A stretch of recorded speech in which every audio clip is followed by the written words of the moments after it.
Mr. President, this afternoon we will also be voting to invoke cloture on the nomination of Sean Duffy to be Secretary of Transportation. Mr. Duffy brings valuable experience that will help him in managing our nation's sprawling transportation system, and he has some important work ahead of him. In recent years, there have been a number of challenges in the transportation sector. We've seen serious safety concerns affect air travel. Issues at our ports have led to supply chain challenges. A pilot shortage has resulted in reduced air service in parts of the country.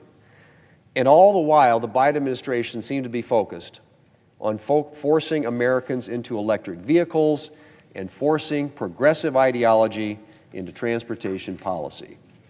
Mr. President, the American people expect to have a safe and efficient transportation system, and that's the top priority of the Transportation Department. And it's what Sean Duffy is focused on.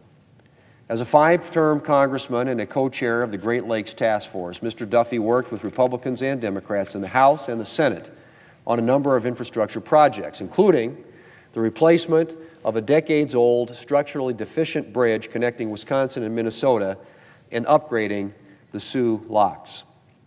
Our colleague, Senator Baldwin, has called Mr. Duffy, and I quote, "the right person for this job," and he earned a unanimous bipartisan vote out of the Commerce Committee last week.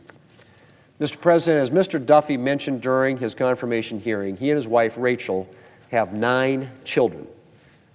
And I'm not the first to observe that the logistics of moving the Duffy clan is by itself preparation for this job. But more seriously, Mr. President, as a father and the parent of new drivers, transportation safety is personal to Mr. Duffy.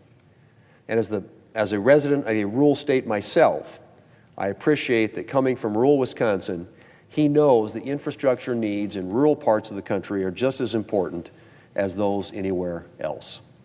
Mr. President, Sean Duffy will bring valuable experience and knowledge to the Transportation Department, and he has a proven track record of working with Republicans and Democrats to deliver good infrastructure for the people we all serve. I look forward to working with him in this new role, and I look forward to confirming both Mr. Besson and Mr. Duffy in the very near future.